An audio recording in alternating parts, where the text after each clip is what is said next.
বাংলাদেশের সাম্প্রদায়িক পরিস্থিতিটা কেমন?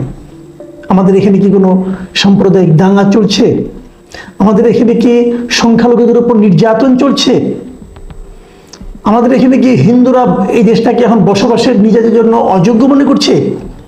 এই যে প্রশ্নগুলো, এগুলো নিয়ে গত কয়েকদিন ধরে আপনি নানা ধরনের ইনফরমেশন পাবেন যদি আপনি বিভিন্ন মিডিয়াতে যান। যেমন যদি আপনি ভারতীয় মিডিয়াতে যান তাহলে এক ধরনের ন্যারেটিভ পাবেন, যদি আপনি বাংলাদেশ সরকারের কাছে যান আরেক ধরনের ন্যারেটিভ পাবেন, যদি আপনি ভারত সরকারের কথা ভাবেন অথবা আওয়ামী লীগের যারা কিছু কিছু নেতা আছে তাদের কাছে যান আরেক ধরনের ন্যারেটিভ পাবেন।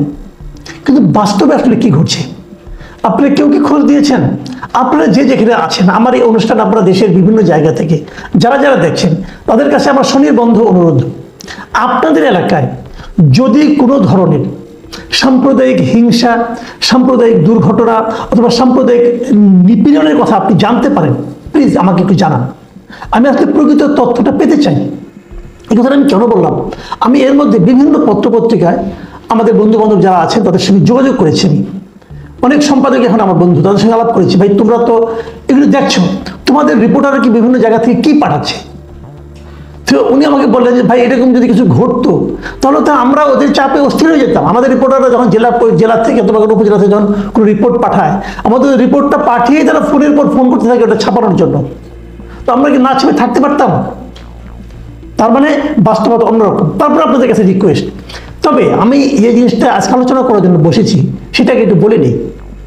সেটা হলো, আমি আজকে একটা পজিটিভ দিক দেখলাম।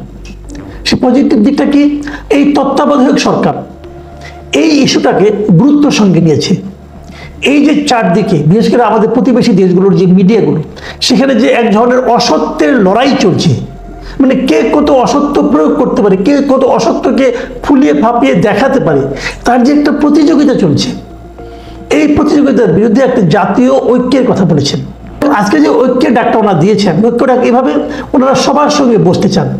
গতকালকে প্রধান উপদেষ্টা বসেছিলেন বৈষম্য বিরোধী ছাত্র আন্দোলনের সঙ্গে, আজকে উনি বসছেন সকল রাজনৈতিক দলের সঙ্গে।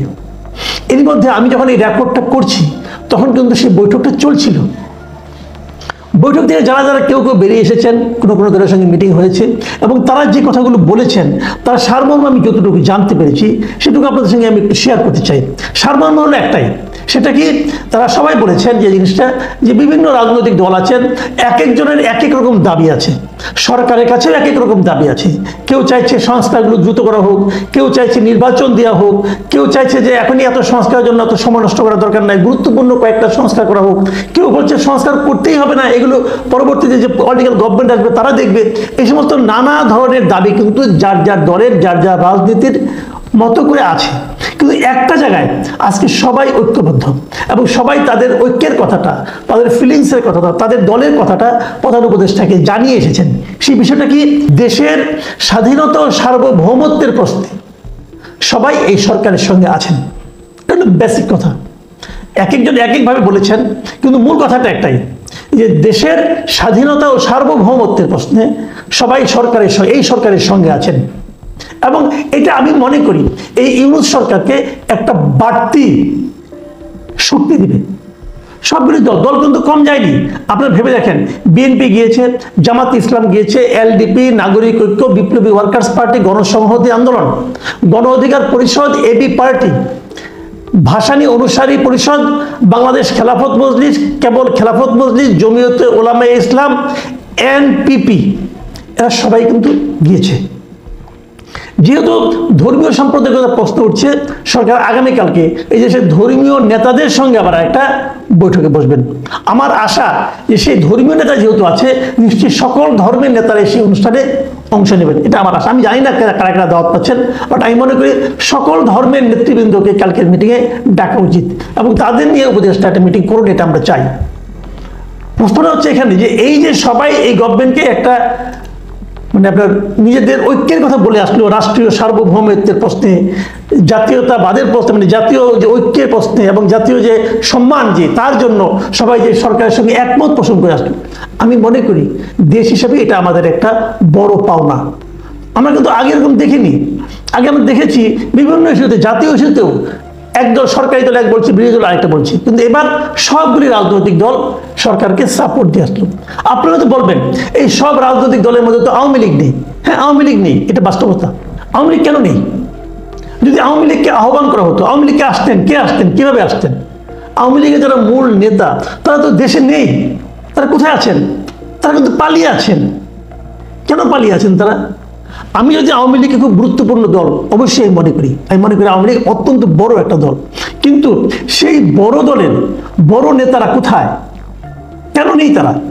আপনি বলবেন তাদের মামলা আছে। এরকম মামলা তো আওয়ামী লীগ আমলে বিএনপি নেতাদের বিরুদ্ধে ছিল, এরকম মামলা তো আওয়ামী লীগ আমলে জামাত নেতাদের বিরুদ্ধে ছিল, তারা তো ছিলেন।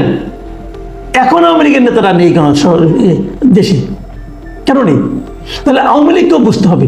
এ ধরনের মিটিংয়ে যদি আওয়ামী লীগকে উপস্থিত থাকতে হয়, যদি মিটিংয়ে থাকে জাতীয় প্রশ্ন, এটা কিন্তু জাতীয় প্রশ্ন, মাথায় রাখবেন, যদি জাতীয় প্রশ্নে, জাতীয় অস্তিত্বের হুমকির প্রশ্নে যদি আওয়ামী লীগকে এর সঙ্গে থাকতে হয়, তাহলে আওয়ামী লীগের নেতৃবৃন্দদের উপস্থিত থাকতে হবে। কিন্তু আওয়ামী লীগের যারা তাদের নেতৃত্ব দিয়েছেন তাদের মধ্যে কি সেই এইভাবে সশরীরে উপস্থিত থাকার মতো নৈতিক জোরটা আছে? নেই। কারণ তারা সবাই নানা রকম লুণ্ঠনের সঙ্গে গত 15 বছর ধরে জড়িত ছিলেন, এবং তারা জানেন যা তারা লুণ্ঠন করে বিদেশে পাঠিয়েছেন, দেশে এসে মামলা মোকদ্দমায় পড়লে তাদের সেই লুণ্ঠনকৃত অর্থ ভোগ করা হয়তো তাদের আর হবে না। কাজেই ওইটার ভোগটাকে তারা গুরুত্বপূর্ণ মনে করেছেন এবং দেশ ছেড়ে ভেগেছেন। এটাই বাস্তবতা। আওয়ামী লীগকে এখন নতুন করে চিন্তা করতে হবে। আওয়ামী লীগ কি তাদের সেই লুণ্ঠনকারী, সেই দুর্নীতি পরায়ণ নেতৃত্বের কথা, নেতৃত্বকে সামনে দিকে অগ্রসর হবেন? যদি হন তাহলে কিন্তু এই জাতীয় ঐক্যের সময় অথবা জাতীয় অস্তিত্বের প্রশ্নে, অস্তিত্বের হুমকি যখন আসবে, তখন সেটা নিয়ে আলোচনার সময় কিন্তু আমরা আওয়ামী লীগকে পাবো না। কাজে এটাও কিন্তু আওয়ামী লীগকে ভাবতে হবে। তারপর কিন্তু আমরা সবসময় চাইব যে এ ধরনের অনুষ্ঠানে যখন নাকি জাতীয় একটা স্বার্থের প্রশ্ন আসবে, স্বাধীনতা সার্বভৌমত্বের প্রশ্ন আসবে, যখন সকল রাজনৈতিক দলের ঐক্যমতের দরকার হবে, তখন যেন আমরা সব দলকে পাই। তো এখন আওয়ামী লীগ নাই, ওকে, তাদের আসার মতো বাস্তবতাও নাই, কিন্তু আওয়ামী লীগ তো ভার্চুয়ালি এর একটা অবস্থা যারা জানাতে পারেন, তাদের তো একটা ওয়েবসাইট আছে, তাদের তো ফেসবুক পেজ আছে, তারা সেখানে কেন জানাচ্ছেন না?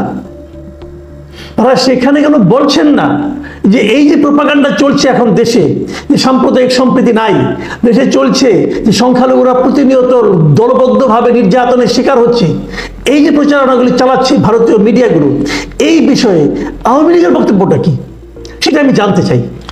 আওয়ামী লীগের যে ফেসবুক পেজটা আছে সেখানে আজ যে আমি কিছুই পেলাম না এই সংক্রান্ত, কিছু না। তো এই দলটা বাংলাদেশের মানুষের মন জয় কিভাবে করবে?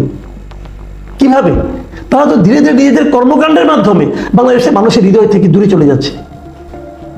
এই জিনিসগুলো কিন্তু আমাদের বুঝতে হবে। প্রিয় দর্শক, আমরা আশা করবো, দেখেন সারা দুনিয়াতে আমরা দেখেছি এরকম যে দলীয় একটা বিভ্রান্ত, দলীয় একটা মতবিরোধ থাকবে, সবার সঙ্গে সবার থাকবে, এক এক দল এক এক রকম ভাববে, কিন্তু জাতীয় ঐক্যের যখন প্রশ্ন আসবে, জাতীয় স্বার্থের যখন প্রশ্ন আসবে, তখন সবাইকে ঐক্যবদ্ধ হতে হবে। এবং সেই নমুনাটা আজ আমি প্রধান উপদেষ্টার আহ্বানে জড়ো হওয়া যে রাজনৈতিক দলগুলো তাদের মধ্যে দেখতে পেলাম। আমি মনে করি এগুলিকে আমাদের সামনে দিনে ধরে রাখতে হবে।